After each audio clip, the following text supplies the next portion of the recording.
Saudi যুবরাজের বিলাসিতা অনেকের কাছে অতিরঞ্জিত মনে হতে পারে, তবে কথায় আছে টাকা থাকলে কি না করা যায়। সৌদি আরব সহ অধিকাংশ দেশেই বাজ পাখি পোষার অত্যন্ত জনপ্রিয় সংস্কৃতি। বাজ পাখি নিয়ে খেলা দেখানো তো রয়েছে, পোষ্য পাখিটিকে নিয়ে ধনী শেখদের শখের বিষয়টি মাঝে মধ্যেই খবরে চলে আসে। এমনই এক শেখ করে বসলেন এক আজব কাণ্ড। শেখ তার বাড়িতে বাজ পাখি লালন পালন করতেন। একটি দুটি বাজ পাখি নয়, ৮০টি পাখি পুষতেন। তার বাড়িতে পোষা বাজ পাখি নিয়ে ঘুরতে যেতে চাইলেন, তাও আবার সাধারণ ঘুরতে যাওয়া নয়।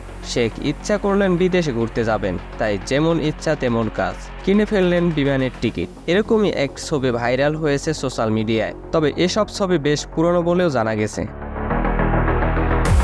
ঘটনাটি ২০১৭ সালে হলেও নতুন করে এটি আলোচনায় এসেছে।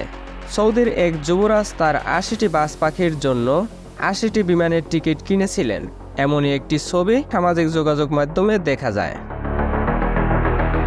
বিমানের পাইলটের কাছ থেকে ছবিটি পেয়ে সামাজিক যোগাযোগ মাধ্যমে পোস্ট করেন রেডিট লেন্সো নামের এক ব্যক্তি। ছবিটি পোস্ট করে তিনি লিখেছেন, আমার ক্যাপ্টেন বন্ধু ছবিটি আমাকে পাঠিয়েছেন। সৌদির প্রিন্স তার ৮০টি বাজ পাখির জন্য টিকিট কিনেছেন।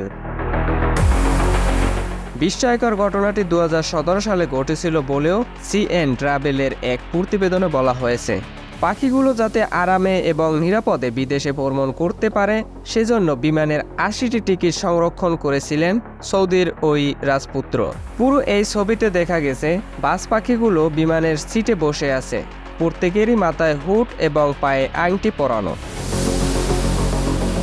ঘটনাটি সাধারণত অদ্ভুত বলে মনে হতে পারে, কিন্তু সিএন ট্রাভেলের প্রতিবেদনে বলা হয়েছে মধ্যপ্রাচ্যের প্লেনে করে বাজ পাখি পরিবহন করা এটা অস্বাভাবিক ঘটনা নয়। রাজপরিবারের সদস্যরা কয়েক প্রজাতির বাজ পাখি পোষ মানায়। শিকারী এই পাখিদের খেলা আরব উপদ্বীপে হাজারো বছরের পুরনো ঐতিহ্য।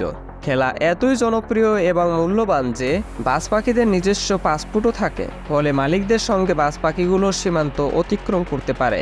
বাজ পাখিকে পোষ মানিয়ে তাদের দিয়ে তিতির, খরগোশ শিকার করানোর রেওয়াজও রয়েছে।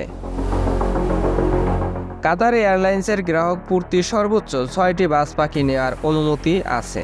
গিজমোডের খবরে বলা হয়েছে ইতিহাদ এয়ারওয়েজে চাইলে মূল কেবিনেও বাজ পাখি নিতে পারবেন।